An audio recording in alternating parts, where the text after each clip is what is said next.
네, 국회 파행은 오늘도 계속됐습니다. 여야가 서로 내탓 공방만 이어가면서 민생 법안 처리와 예산 심사에도 빨간불이 켜졌습니다. 네, 꽉 막힌 전국을 어떻게 풀어가야 할까요? 오늘의 이슈 이분들과 짚어보겠습니다. 차재원 부산가톨릭대 교수, 김우석 미래전략개발연구소 부소장입니다. 안녕하십니까? 안녕하세요. 오셨습니까? 민주당은 지금의 상황, 헌정사상 가장 황당한 보이콧이다 이렇게 얘기를 했고, 한국당하고 바른미래당은 민주당이 의도적으로 지금 공공기관 채용비리 국정조사를 미루고 있는 게 아니냐, 기피하고 있다 이런 입장입니다. 일단 오전에 이 여야 3당 대표들 이야기 들어보고 나서 대담 이어가도록 하겠습니다. 국회에서 두 보수 야당이 그 보이콧을 해서 국회 본회의에서 법안 처리가 이루어지지 못했습니다. 야당이 대통령의 정당한 인사권 행사를 문제 삼아서 이렇게 무리한 요구를 계속하고 있어서 정기국회가 매우 걱정됩니다. 국정조사 요구는 이거는 민주당이 결심만 하면 되는데 청와대 눈치 보고 박은순 서울시장 눈치 보느라고 결심을 못해요. 여당은 공공기관 채용 비리에 대한 국정조사를 받아서 국회를 정상화시켜 주시기 바랍니다. 차 교수님께서 보시기에 지금 이 전국 파행의 책임 어느 쪽에 좀 있다고 보십니까? 저는 사실 양비론적으로 이 뭡니까 논평안에 대해서 상당히 나름대로 거부감을 갖고 있지만 예. 이번 사태에 대해서는 양쪽 다 책임 있는 것이 아닐까 하는 생각입니다. 그 중에서도 저는 어제 국회를 보이콧한 야당의 그런 행동 자체는 오죽했으면 그랬을까 하는 생각은 듭니다만 예. 좀 동의하기가 좀 더 힘듭니다. 사실 이 지금 어떻게 보면 이 국회라는 것은 야당의 입장에서 보면 가장 강력한 정치 투쟁의 장이고 무엇보다 민의의 전당에서 이 자신들의 요구를 관철해야 될 필요가 있는 상황인데 그걸 갖다가 스스로 보이콧한 부분에 있어서는 조금 명분을 찾기가 좀 힘들지 않을까 하는 생각이고요. 어제 사실 또 국회 본회의가 무쟁점 법안 90개, 사실 다 민생과 관련된 법안들이 걸려 있는 것이거든요. 그렇다고 한다면 많은 이 참 속타는 민심들이 지금 지켜보는 상황인데 야당이 스스로 그걸 갖다가 걷어찼다는 측면에서는 상당히 좀 아쉬움이 있고 무엇보다도 지금 12월 2일까지 지금 예산안을 통과시켜야 되는 그 상황 아니겠습니까? 예. 그렇다고 한다면 지금 야당 입장에서는 지금 정부가 지금 편성해 놓은 470조라는 예산 자체가 상당히 좀 이 국민들 입장에서 부담이 크다는 측면이 있다고 한다면 꼼꼼하게 심의를 해야 되는데 그 스스로의 그 심사 기간 스스로 줄이는 그런 스스로 이 족쇄를 채우는 그런 측면이 분명히 있는 것이고요. 그리고 또 하나는 지금 고용세습과 관련된 부분은 지금 그 국정조사라는 이야기는 지난번 국정감사 때부터 계속했던 이야기 아니겠습니까? 예. 그런데 왜 차제에 와서 이걸 가지고 국회 보이콧을 거느냐? 그 부분에서는 조금 납득이 안 된다는 것이죠. 지난번 지난주입니까? 지난 11월 5일입니까? 11월 6일입니까? 그때 청와대에서 이하상설 협의체하면서 당시 문재인 대통령한테 강력하게 이야기했고 문재인 대통령도 전수조사를 통해서 척결할 의지가 있다고 이야기를 했거든요. 그렇다고 한다면 이 지금 그 정부 여당 입장에서도 이 고용세습 비리에 대해서는 상당히 심각하게 문제를 생각하고 있다는 것이죠. 예. 그렇다고 한다면 이 정도는 아마 정치력을 발휘해서 충분히 국정조사 정도도 조금 지금 당장은 아니라 하더라도 원칙적으로 합의를 하고 난 뒤에 구체적인 일정을 조금 뒤에 잡아도 되는 것인데 이걸 빌미로 해서 스스로 이 투쟁의 장을 걷어찬 부분에 대해서는 좀 더 야당이 조금 더 생각해야 될 대목이 좀 더 많지 않을까 하는 생각이 듭니다. 알겠습니다. 네, 본회의 보이콧한 보수 야당이 조금 더 잘못했다. 어떻게 소장님은 생각하십니까? 저는 역시 국정 책임을 지고 있는 네. 여권이 잘못이 있다라고 얘기할 수밖에 없어요. 지금 말씀하신 거야 충분히 이해되고 저도 양비론으로 지금 얘기할 수밖에 없지만 예. 그렇게 말씀하시니까 저는 일단 방점을 두기에는 여권이 전국 주도해야 할 여권에서 이것을 왜 이렇게 방치하느냐 이런 얘기를 할 수밖에 없는데 사실 민주당에서 헌정사상 가장 황당한 보이콧이라고 했습니다. 예. 이렇게까지 안 하면 야당의 목소리가 들리지 않는 거예요. 그런데 그렇다고 해가지고 헌정사상이 가장 황당하다. 우리는 기본적으로 저만 그런가요? 이런 일들은 너무나 많이 겪어봤어요. 지난 정권에도. 예. 그렇다고 하면 정과의 보도같이 이런 전략을 연계를 해가지고 규제 개혁 법안뿐만 아니라 민생 법안까지 다 잡아가면서 투쟁을 했던 지금 여권에서 할 수 있는 얘기는 아닌 것 같습니다. 결국은 지금 야당에서 세 가지를 요구하고 있는 거 아니겠습니까? 예. 대통령 사과, 조국 수석의 해임. 사퇴, 그리고 세 번째가 국정조사. 예. 그런데 적어도 하나는 들어줘야지 않겠습니까? 이런 상황이라고 하면은. 그렇다고 하면은 두 가지는 뭐 어찌됐든 청와대 일이니까 그렇다 치지만 국회에서 할 수 있는 일은 해야죠. 그런 면에 있어서 국정조사는 받아야 한다라고 저는 보는 거고요. 예. 사실 아까 말씀하셨듯이 여권에서도 이건 심각하게 받아들이고 있는 거예요. 그리고 홍영표 대표가 그렇게 얘기했어요. 국정감사 이후에 특별한 제보가 없었다라고 예. 얘기를 했는데 오늘 아침 조간신문에도 나오지 않았습니까? 사회이사가 나와가지고 예. 사장이 이걸 무마하려고 했다. 그리고 사표를 던지고 이런 일이 벌어진 이상은 어느 정도는 국정조사를 좀 심각하게 받아들일 필요가 있고 국정조사를 함으로써 국회에 기존에 있던 여러 입법 과정이나 예산 과정이나 이런 부분들을 해결하면서 나가는 게 더 바람직한 거 아닌가 이런 생각이 듭니다. 당장 이번 국회는 지금 예산 문제가 걸려 있기 때문에 이런 식으로 계속 강대강으로 갈 수만은 없을 것 같습니다. 여권 입장에서도 어떤 식으로든 뭔가 좀 출구 전략을 마련을 해야 될 것 같은데요. 예, 뭐 저도 뭐 앞서 말씀하신 것처럼 그러니까 지금 이 예합 파행에 있어서 그러니까 이 정부 여당 특히 이 지금 그 국정의 운영이 책임지고 있는 여당 그 중에서도 원내대표의 상당히 몫이 상당히 크다고 생각합니다. 예. 그런 측면에서 본다고 한다면 뭐 지금 역사상 뭐 가장 황당한 보이콧이라는 식의 그러한 이 야당의 행태에 대해서 그렇게 이 단정을 하는 부분, 그런 부분도 딴 사람도 아니고 이 여당의 원내대표가 이렇게 이야기하는 부분은 저는 좀 그것도 사실 좀 문제가 있다는 생각이 듭니다. 예. 지금 뭐 사실 지금 고용세습비 부분 그리고 또 지금 이 인사청문 경과보고서 채택되지 않은 상황에서 강요 임명 이런 부분들에서 야당에서는 충분히 목소리를 높일 수 있는 상황이거든요. 예. 그렇다고 한다면 이 지금 뭐 다른 그러니까 원내대표단에서 다른 사람들이 이야기하는 건 몰라도 이 지금 여당의 원내대표라고 한다면 어떤 식으로 이걸 갖다 정치적으로 풀려는 노력들을 할 필요가 있는데 이 여당의 원내대표까지 앞장서서 이렇게 개강된 목소리를 내는 것은 전혀 바람직하지 않다는 것이죠. 앞서 뭐 제가 말씀드린 것처럼 지금 예산이라는 부분 자체가 이건 당장 뭐 야당뿐만 아니라 여당으로서도 사실 이렇게 470조라는 막대한 예산을 어떻게 쓸 것이고 이게 대해서 국민들의 이해와 동의를 구해야 되는 측면이 분명히 있는 것이거든요. 예. 그렇다고 한다면 만약에 12월 2일 날까지 11월 30일까지 안 되면 자동 부의되니까 그럼 정부한 대로 가겠다. 물론 뭐 그런 생각을 갖고 있을지 모르겠습니다만 그것이 과연 얼마만큼 국민적 설득력과 지지를 확보할 수 있겠습니까? 그렇다고 한다면 저는 이 그러니까 고용세습과 관련 국정조사 부분은 앞서도 제가 말씀드린 것처럼 원칙적인 합의는 하자. 예. 우리는 받아들이겠다. 단 지금 당장 우리가 예산안에 대해서 좀 더 심도 있게 논의를 하고 이 부분에서는 정부 전수조사 끝나고 난 뒤에 차근차근하게 하게 되는 거 아니냐는 식의 나름대로 타협안을 낼 수가 있다는 것이고 마침 또 지금 야당 입장에서는 지금 대통령의 사과나 이 인사 관련 부분에 있어서 조국 수석 해임 부분은 예. 문재인 대통령 기후 후에 이야기하겠다고 하는 만큼 나름대로 지금 여당으로서도 사실 어떻게 보면 일종의 받아들일 수 있는 명분을 야당 쪽에 줬잖아요. 그렇다고 한다면 전격적으로 손을 내밀 필요가 있지 않나 생각됩니다. 예. 네, 이 조국 수석 해임과 관련해서는 좀 어떻게 생각하시는지도 궁금한데요. 조국 수석, 민정수석이라는 자리가 항상 껄끄러운 게죠. 정부에서 핵심적으로 역할을 하는데 국회에 출석하라고 하면 또 안 나오기도 하고 그게 계속 반복되면서 과거의 어떤 수석은 국회에 안 나오기 위해서 사퇴를 하기도 하고 계속 버텼던 우병우 수석 같은 경우에는 본인뿐만 아니라 정권을 위태롭게 만들어가지고 결국 지금의 보수 진영의 폭망으로 가는 그런 빌미를 제공하고 예. 이런 걸 보면은 민정수석 자리가 얼마나 중요한지라고 하는 부분들을 알 수가 있어요. 그런데 지금 민정수석이 지난번에 조국 수석 같은 경우에는 지난번에 정책실장 바뀔 때 교체설도 있었습니다. 그런데 지금 계속 버티고 있다는 건 밀리지 않겠다라는 거 아니겠습니까? 그런 면에 있어서는 이건 밀리고 말고의 문제가 아니에요. 사실 이제 집권 2년 차, 3년 차를 넘어가면서 한번 일신하는 의미에서 털고 갈 부분들도 있고 조국 수석 입장에서는 한 2년 정도 굉장히 타이트하게 일을 했으니까 예. 좀 놔줄 필요도 있고 그런 상황에서는 지금 일정 정도 인사가 필요하다. 그리고 과거에 아무리 7대 원칙 인사 원칙에 배제가 되지 않는다.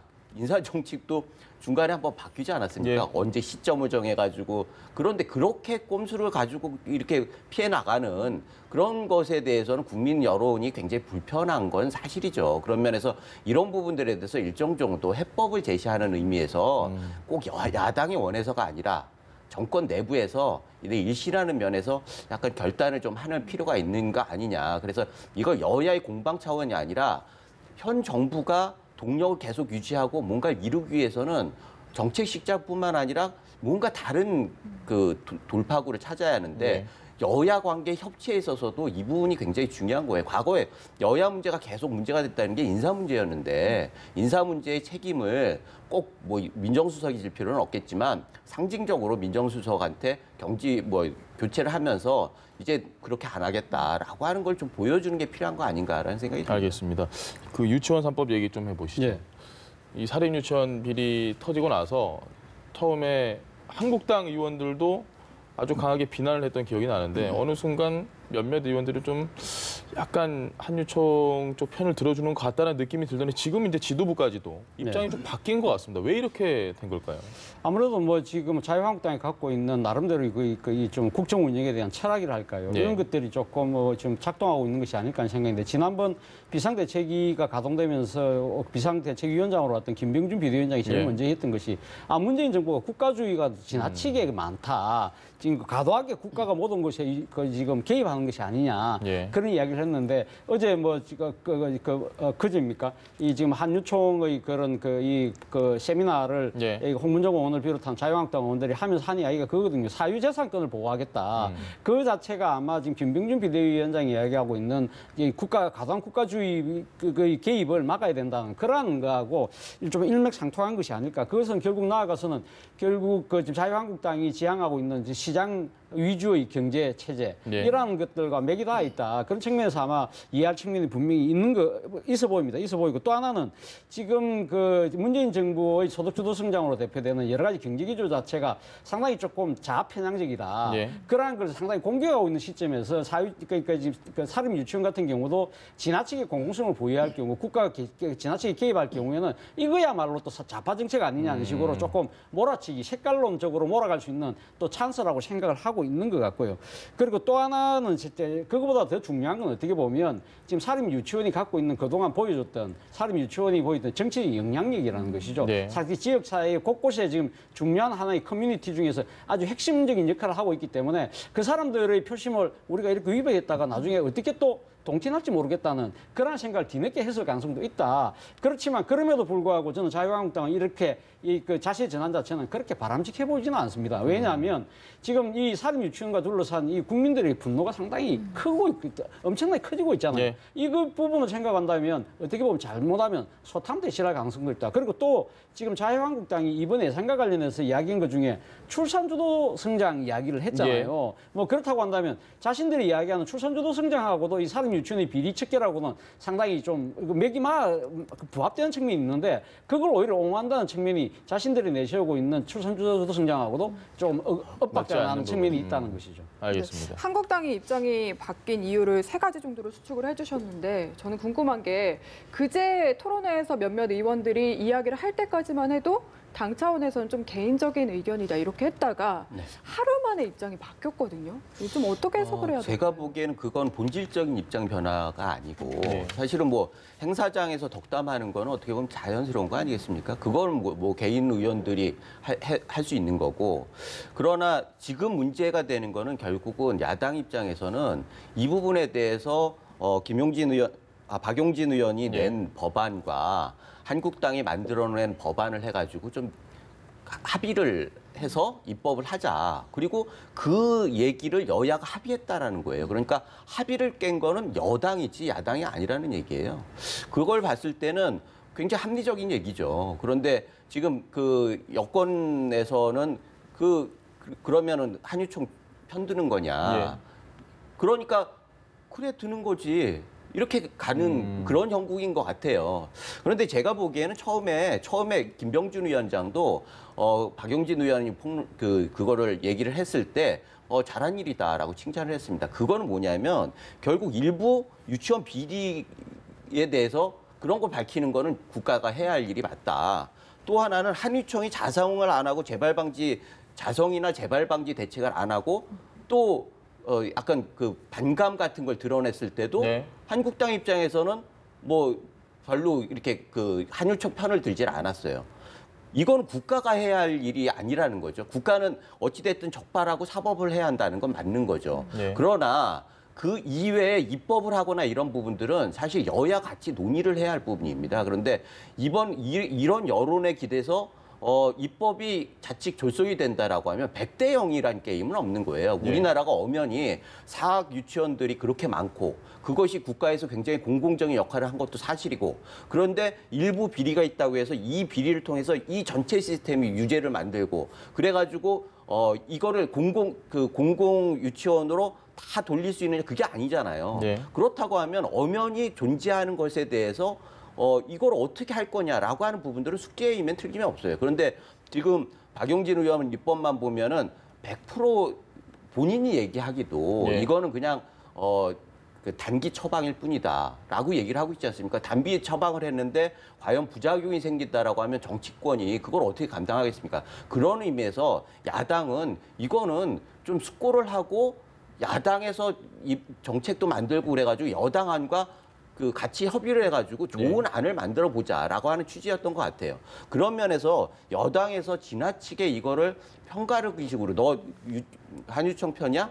그러면은 나쁜 뭐 이렇게 가는 거는 합리적이지 않은 것 같고 그래서 우리가 판단할 땐 결국 이 그 사유재산이라고 하는 측면은 엄연히 있습니다. 예. 그리고 공공 이것도 있습니다. 이 중간 어디쯤에 새로운 모델을 만드느냐 이런 부분들에 좀 집중을 하는 게 좋지 않나 그런 생각이 듭니다. 알겠습니다. 요즘 아주 뜨거운 단어입니다. 반문연대. 이 얘기가 계속해서 나오고 있는데 전해철 의원은 명분도 원칙도 부족하다라고 얘기했고 하태경 의원은 극우야합이라고 평가를 했습니다. 반문연대에 대해서 어떻게 생각하세요? 저는 뭐 지금 그 자유한국당을 중심으로 해서 이 보수야권 쪽에서 이렇게 반문연대가 나오는 그러니까 시점이 예. 상당히 좀 공교롭다는 것이죠. 왜 어떤 시점이냐? 지금 문재인 대통령에 대한 그 국정 지지율이 지금 좀 약간 하락 국면을 타고 있다는 그렇죠. 것이죠. 예. 그런 아마 이런 치약적인 시점에 예를 들면 흔들리고 있는 문재인 정부에 대해서 좀 공세를 강할 수 있는 저로의 찬스라는 생각을 아마 하고 있는 것 같고요. 또 이것이 또 이 지금 이 문재인 대통령이 지금 주도하고 있는 그 지금 그 여러 가지 소득 주도 성장을 비롯한 경제 기조에 대해서도 상당히 지금 실적 조처가 실적이 많이 좀 저조하다. 그리고 뭐 경제 위기에서까지 놓는 측면 그런 측면을 아마 몰아서 일종의 그러니까 지금 이 아주 나쁜 일종의 그 이 뭐랄까요 이 하는 표적으로 아마 이 문재인 대통령을 설정을 하고 여기 반대쪽에는 아마 선의의 정치인들이 모여 있는 것처럼 가장하기 아주 좋은 구도가 만들어진다는 것이죠. 그런 측면이 있고 그리고 또 하나는 지금 자유한국당이 이번 그 비대위에서도 사실 뭐 이야기가 나왔습니다만은 이 보수 대통합. 보수 대통합의 고리를 하는 데 있어서 누구보다도 제일 좋은 고리가 연계고리가 바로 반문이라는 고리라는 것이죠.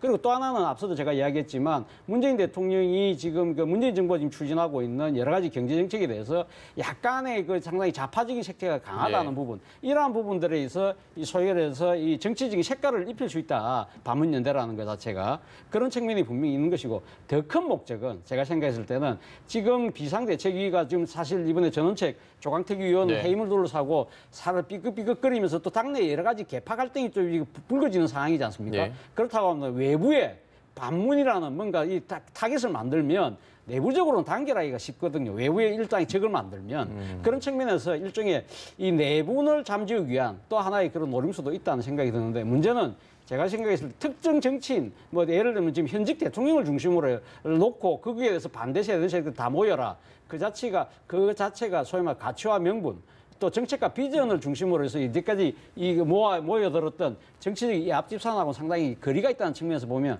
과연 그것이 성공할 수 있을까라는 측면에서는 저는 여전히 퀘스천 마크를 갖고 있습니다. 알겠습니다. 이 반문연대에 특히 앞장서고 있는 게 바른미래당의 이현주 의원이거든요. 어제는 이 수능 응원 현수막에 당명을 빼고 그냥 국회의원 이현주 이렇게 적어놨더라고요. 뭐 당에서는 뭐 스스로 퇴출을 유도 중이라는 얘기도 나오고 있긴 한데 지금 이현주 의원이 좀 어떤 큰 그림을 그리고 이렇게 행동하는 건지 사실 궁금합니다. 저는 본능적으로 굉장히 정치적 감각이 뛰어난 분이다라는 생각이 들어요. 지금 여의도에서는 가장 핫한 인물이 이현주 의원인 것 같습니다. 그래서 뭐 처음에 영도의 딸이었다가 광명에서 알아보고 여의도에서 스타가 돼서 다시 영도로 돌아가는 이런 구도를 가지고 본인은 생각하고 있는 것 같아요. 그러나 지금 이런 것들이 지금의 야당의 구도에서는 불가능하기 때문에 예. 여기에서 쉽게 어디에다 발을 담그면은 이 본인의 그 개인 전술들이 할 수가 있기 때문에 일정 정도 거리를 두면서 큰 그림을 계속 얘기하는 거죠. 보수 대통합이니 반문연대니. 그런데 이런 부분들에 대해서는 일단은 뭐 앞으로 봐야겠지만 저는 그런 우려가 좀 있어요. 사실은 그 수많은 명멸했던 정치인들 있지 않습니까? 예. 반짝 빛났다가 갑자기 없어지는 그런 일이 되지 않기 위해서라도 예.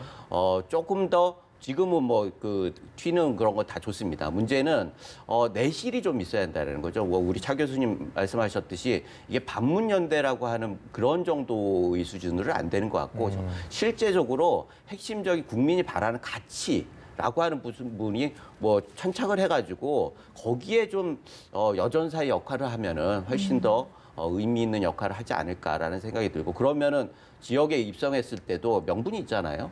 뭐 김무성 대표 그 의원 같은 경우에는 나하고 협의를 하라는 식으로 얘기를 예. 했는데 그거는 뭐 개인 의원하고 얘기할 건 아닌 것 같고 전직 그 지역의 맹주이면 틀림이 없지만 결국은 이 지역에서 뭐 김무성 의원 같은 경우에는 다른 지역에서 와가지고 영도의 그 틀을 잡았듯이 공천을 받으면 되는 거거든요. 그런 예. 면에 있어서 이거는 지역 주민 아니라 국민들한테 어떤 본인의 브랜드를 만드느냐가 훨씬 중요한 일이기 때문에 그런 부분들에 대해서 조금 더 신경을 쓰면 더 좋지 않을까라는 생각이 듭니다. 아니 뭐 여성의 변신은 무죄라는 말이 있지만 그러나 예. 정치인의 변신은 명분과 그 타당한 이유가 있어야 된다는 예. 것이죠. 그러니까 지금 특히 표를 먹고 사는 또 현직 국회의원 같은 경우는 지난번 그러니까 지금 유권자들에게 자신의 그러니까 나름대로 심판을 받을 때 이야기했던 이 부분들에 대해서 이 지금 부분들이 사실 지금 이 현재 이현주 의원이 보여주고 있는 여러 가지 정책과 주장 뭐 또 이런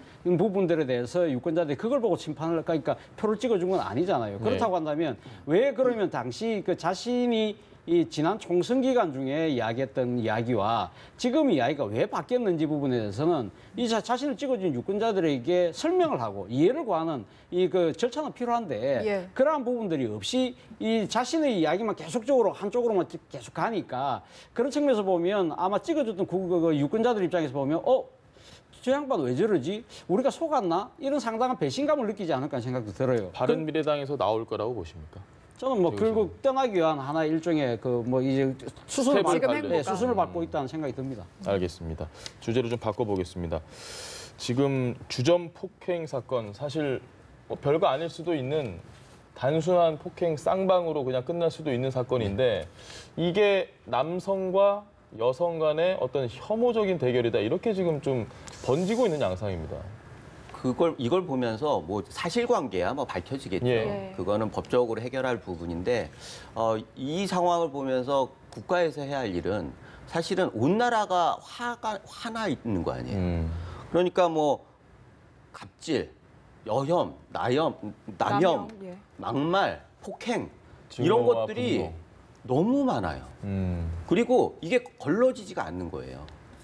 그리고 실제로 국회에서 그런 것들 통합해야 할 국회에서 또 싸우고 있죠.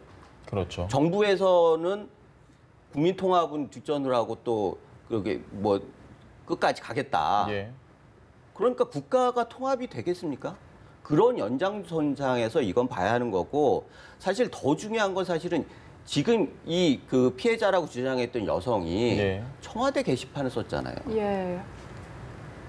이 좋은 의미에서 활용해야 되는데 예. 이런 사회적 물의를 일으키는 장으로 활용된다라고 하면 청와대 청원 게시판을 심각하게 다시 생각해 봐야 한다. 청와대 게시판 정도가 되면은 정말 국가의 발전을 위해서 쓰이거나 국민의 통합을 위해서 쓰이거나 쓰임새가 명확해야 하는데 갈등을 유발하고 큰 문제로 계속 확대 재생산하는 도구로 쓰인다라고 하면 이 부분에 대해서는 청와대에서 심각하게 봐야 할 거라고 네, 생각합니다. 지금 지적해 주신 이 청와대 국민청원 게시판에서 서로 싸움의 장으로 변질이 됐다 이런 지적들이 잇따르고 있거든요. 이에 대한 생각은 좀 어떠십니까? 뭐 저는 청와대 이 그 게시판을 둘러서 여러 가지 논란이 있습니다만은 뭐 저는 뭐 그런 그 부작용보다는 그래도 또 순기능적 측면이 상당히 좀 나름대로 있다고 봅니다. 사실 뭐 지금 이 청와대 게시판이 있고 없고를 떠나서 지금 이제 그러니까 이 여성 혐오, 남성 혐오 같은 그런 갈등 구조 자체가 그러니까 청와대 게시판이 없다고 해서 없어지는 건 아니잖아요. 네. 물론 그것이 지금 뭐 어떻게 보면 청와대 게시판으로 해서 일종의 더 큰 이 그 갈등을 부추기는 측면이 있다는 측면도 있지만 또 한편으로는 이런 사회적인 여러 가지 갈등들을 일종의 다 녹아낼 수 있는 용광로의 구실을 또 할 수 있다는 것이죠. 그런 측면에서 본다고 한다면 물론 청와대가 일종의 만기칠람식으로 모든 것에 대해서 감나라 배나라 할 수는 없는 거 아니겠습니까? 그렇기 때문에 청와대 게시판에 올라온 것 중에서도 청와대 영역을 벗어나는 부분들 예를 들면 사업부에 토수할 건 토수하고 예. 뭐 그런 식으로 다 관계기관에 또 뜨는 게잖아요. 그러나 이러한 청와대의 게시판을 통해서 우리 국민들이 이러한 문제들이 심각한 갈등이구나. 이 부분에 대해서 우리가 좀 더 관심을 기울여야 되겠구나. 이런 식으로 나름대로 관심과 조금 주의를 촉구하는 그런 측면에서는 숨기는 측면도 있다. 물론 부작용의 측면의 부분은 나름대로 또 조금은 어떻게 축소할 수 있도록 좀 보완 대책은 강구해야 되는 건 맞습니다만은 네. 청와대로 대표되는 일종의 갈등의 용광로 같은 그런 장치는 반드시 필요한 것이 아닐까 생각을 해봅니다. 소장님 어려운 질문일 수 있는데요. 이게 왜 도대체 이렇게 성대결 양상으로 번졌을까? 요즘 뭐 이런 사건들이 아주 작게 좀 많이 일어나는데 지금 같은 경우는 아주 크게 번졌잖아요. 네. 도대체 왜 이게 성대결 양상으로 번졌을까? 싸움판에서요. 예. 저작거리에서 관심을 안 가지면 싸움이 없습니다. 관심을 가지고 주위에서 올려드니까 이렇게 싸움판이 되고 멱살잡이가 되고 그러는 거죠. 예. 지금 이런 상황이 결국은 뭐 청와대 게시판이 긍정적인 면이 있겠죠. 문제는 이 부분에 대해서 개인적으로 해결할 수 있는 부분을 거꾸로 해가지고 청와대 게시판을 활용하는 이런 것들이 있단 말이죠. 그걸 보고 달려들었다. 그렇죠. 사람들이. 그래서 이런 부분들에 대해서는 이게 더 심각한 문제가 이렇게 되면은 남자들이 어떻게 하늘을 봐야지 별을 딴다고 어떻게 여성한테 가가지고 대시를 하겠습니까? 그러면은 국가 시스템 아니 가정을 이루기도 힘들고 누구를 만나가지고 뭐를 해야 하는데 그것도 안 되고 네. 겁나잖아요. 그래서 이런 상황을 심각하게 받아들이고 사실 이런 것들을 뭐 거리에서 어떻게 뭐 여성 집회를 하거나 이런 것들이 엄청나게 모이고 이런 상황들이 있겠죠. 그러나 이런 부분들을 확대 재생산하기보다는 본질적인 문제를 딱 캐치해가지고 예. 그때 해결해줘야 해요. 그거를 못하니까 결국은 이게 증폭되고 다시 재발되고 이러면서 여혐남연이라고 하는 그러니까 만만한 상대방을 노려가지고 공격하는 그런 식으로 되는 거 아니겠습니까? 이 사건도 그렇잖아요. 옆에 있는 남녀에 대해서 커플에 대해서 얘기를 하다가 또 남자들이 있으니까 여기하고 싸움이 붙은 거예요. 예. 그 부분에 대해서는 간극이 없어. 어찌됐든 여자가 있으니까. 남자가 있으니까 성대결이 되는 거잖아요. 그러니까 이런 부분들을 최소화하기 위해서라도 뭔가 우리가 이 문제에 대해서는 좀 갈등 구조를 계속 하기보다는 해결책을 만드는 그런 작은 해결책을 만들어 나가는 그런 과정이 필요하지 않나 생각합니다. 네. 사실 어떻게 보면 이 폭행 사건은 정말 포커스가 남혐, 여혐 이 문제는 아니었거든요. 그런데 이게 좀 사회적으로 문제가 내재돼 있었다고 봐야 되는 건지 좀 어떻게 생각을 하십니까? 저는 뭐 사회적으로 상당히 내재돼 있던 것이 이제는 이제 드디어